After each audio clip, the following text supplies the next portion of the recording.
আসসালামু আলাইকুম। তাবলিগের বয়ান হইতে পড়া হইতেছে। প্রথম সূরা আলাক নাজিল হয়। এর 3 বছর পর মক্কার রাস্তায় ধরে হাঁটছিলেন হুজুর সাল্লাল্লাহু আলাইহি সাল্লাম। এমন সময় মাটি ও আকাশের মাঝামাঝি জায়গায় দেখা হলো জিবরাইল আমিনের সাথে। নাজিল হলো দ্বিতীয় সূরা। হে কম্বলভীত, উঠুন, ভয় দেখান মানুষকে আর শোনান আপনার প্রতিপালক ইহে কম্বলবিত, উঠুন, ভয় দেখান মানুষকে আর শোনান আপনার প্রতিপালকের গৌরব ও অহংকারের কথা। তারপর 33 বছর বয়স পর্যন্ত হুজুর সাল্লাল্লাহু আর বিশ্রাম নেননি, ঠিকমতো খাননি, শুধু অপরের কাছে দোয়া বা দাওয়াত পৌঁছানোর জন্য, দাওয়াতের আমল কেমন পর্যন্ত সচলাকা করার জন্য। নিজেকে নিঃশেষ করলেন, ঘাম দিলেন, রক্ত দিলেন, সাথীদেরকে আত্মবিলানে বিউদ্ধৃত করলেন।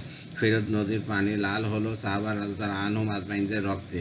এ তো ভাই উম্মত হিসেবে আমারও ওই একই কাজ। দাওয়াত কিসের দাওয়াত? আল্লাহর পরিচয়, তার জাত সম্পর্কে, তার সিফাত বা গুণাবলী সম্পর্কে।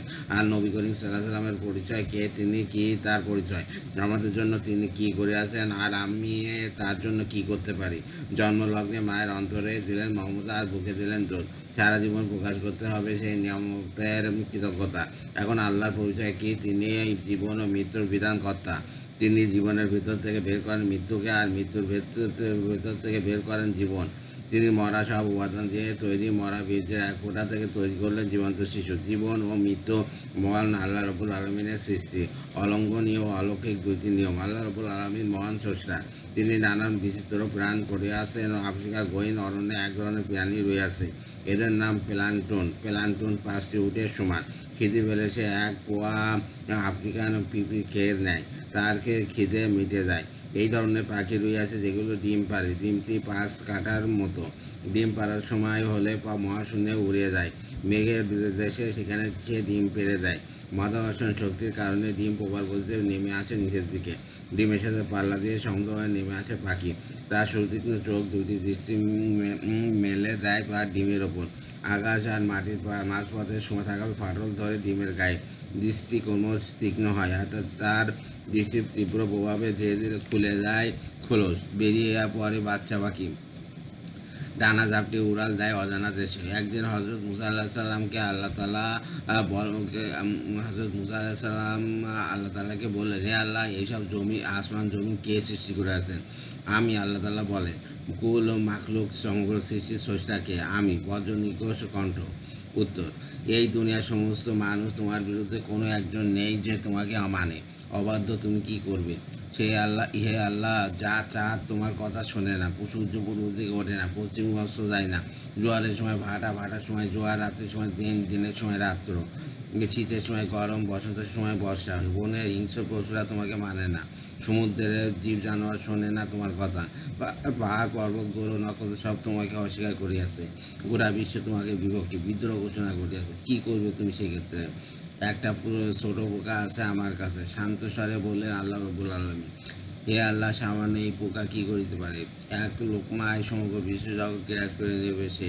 বিস্ময়ে হতবিবল হয়ে গেলেন মুসা আলাইহিস সালাম। হে আল্লাহ, সেই পোকাটি থেকে কোথায় বিমুখ? মুসা আলাইহিস সালাম কাপা স্বরে শুধালেন, এক চারণভূমিতে, বিশাল এক চারণভূমিতে হাজার হাজার পোকা চলে বেড়াচ্ছে। কোথায় সেই চারণভূমি? আমার জ্ঞানের রাজ্যে। আমি দেখতে চাই, তুমি তা পারো না।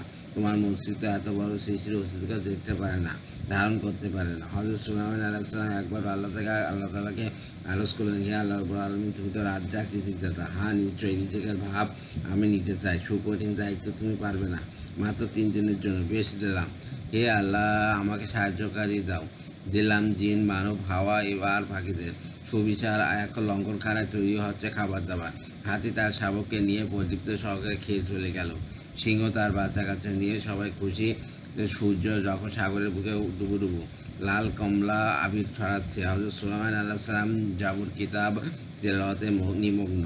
ঠিক তখন অন্ধকার হয়ে গেল দুনিয়া। 10 দিগন্ত আধার করে মহাসমুদ্রের অতল তলা থেকে উঠে এলো আতিকায় এক প্রাণী। ধীর পদক্ষেপ সে এগিয়ে গেল সুলাইমান আলাইহিস সালামের কাছে। সালাম দিল, বলল, খিদে পেয়েছে আমার। বেশ, যা লঙ্গরখানায়। এগিয়ে গেল অতিকায় প্রাণী, ফিরে এলো একটু পরে। তার চেহারায় বিরক্তির ছাপ। বোঝা যায় তার খিদে মেটেনি। সুলাইমান আলাইহিস সালাম সে আর্তনাদ করে উঠল, আমার খিদে মেটেনি। কেন? লঙ্গরখানায় খাবার নেই? না। লক্ষ লক্ষ জিন, মানব, বাতাস, পাখি সে যেখানে প্রতিমুহূর্তে খেয়ে যাচ্ছে, সেখানে খাবার নেই। না, এত বিশাল খাবার ভাণ্ডার গেল কোথায় আমার পেটে? কি হ্যাঁ, ওটা ছিল আমার এক লোকমার খাবার। কি বলছো তুমি? জি পেয়ারা নবী, আমাদের আল্লাহ এমন 3টি লোকমা প্রতিদিন 2বার করে খেতে দেন আমাদের। 2বার? জি 2বার।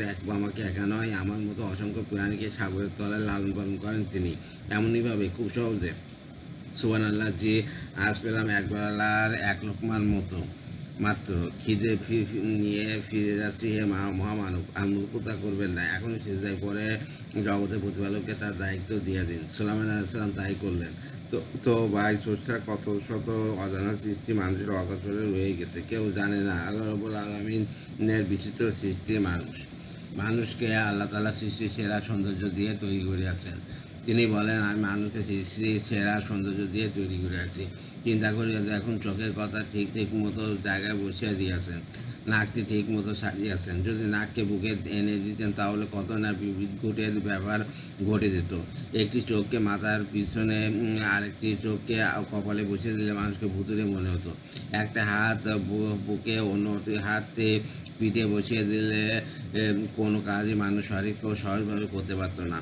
একটা পা মাথায় অন্যদিকে নিচে দিলে অনাসৃষ্টি হয়ে যেত। মুখকে পেটে আনলে বিভৎস দেখাতো। আল্লাহ তাআলা তা করেননি। তিনি অপরূপ করে তৈরি করে আছেন মানুষকে। জৈনকোষ বাদশাহ ও তার স্ত্রী রাত্রেবেলা রাজপ্রাসাদের সাথে সাথে তাদের আলোয় অবগাহন করিয়াছিলেন। একসময় মাথা আবেগ বঞ্চিত হইয়া বাদশাহ বলে ফেললেন, রানী, তুমি এই চাঁদের চেয়ে সুন্দর। তা তো যদি না হয়, ছলনা করে বললেন রানী, না হলে তোমাকে 3 তালাক। শুনে শিউরে উঠে রানী বললেন, প্রমাণ করবে কি দিয়ে? রাজা এবার যেন একটু বাস্তবে ফিরে এসলেন। বললেন, দেখি। দেশের গণমান্য আলেমদের ডাকলেন তিনি। সবাই স্তব্ধ। মানুষের চাঁদের চেয়ে সুন্দর কেমন করে প্রমাণ করবেন? কেউ কোনো সহজ কিছু পাচ্ছে না। দেশে সবচেয়ে বড় আলেমের দাগ পড়িয়াছে, তিনি কিছু ভেবে পাচ্ছেন না, খুঁজে পাচ্ছেন না কোরআন হাদিসে কোথায় এই সম্পর্কে পাবেন। হঠাৎ তার মনে হলো, তার কাছে যে অল্প বয়সের কিশোর ছেলেটি পড়ে সে খুবই মেধাবী, সুতীক্ষ্ণ তার চিন্তা শক্তি। কোনো উপায় না পেয়ে তিনি রাত্রের বেলায় চলে গেলেন সাগরিদের বাসায়। তাকে জানালেন জরুরি অবস্থা, দেশের বাচ্চার বিবি তালাক হয়ে যাচ্ছে, কি করা?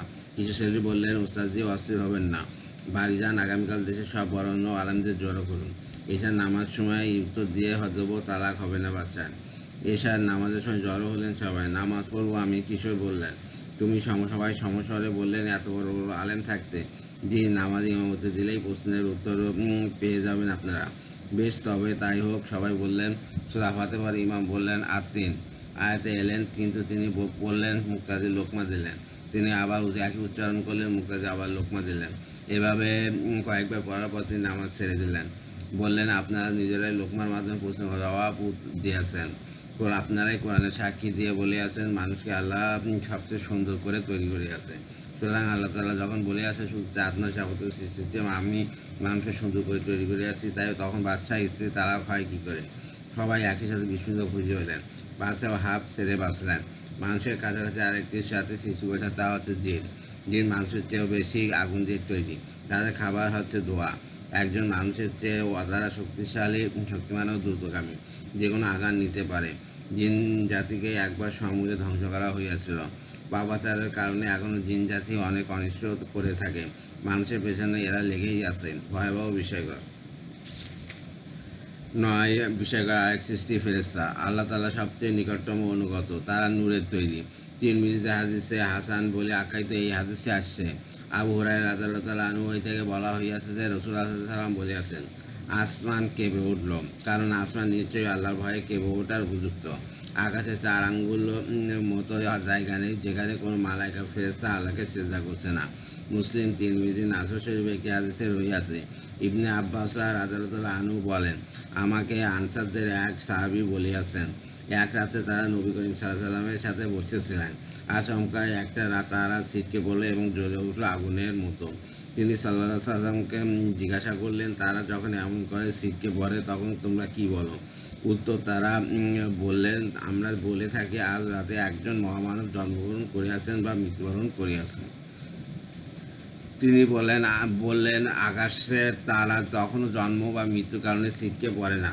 আসলে মহান আল্লাহ তাআলা যখন কোনো বস্তু কাজ করেন তখন আরশ হয়ে চলা ফেরেশতারা আল্লাহর প্রশংসা পাঠ করেন। সাথে তার কাছের ফেরেশতারাও আল্লাহর প্রশংসা পাঠ করে। এমনকি শেষ আকাশের ফেরেশতারাও তাসবিহ পাঠ করেন। তারপর তারা আরশ বহনকারীদের জিজ্ঞাসা করেন, কি বলছেন পরম প্রভু? আল্লাহ হাফেজ।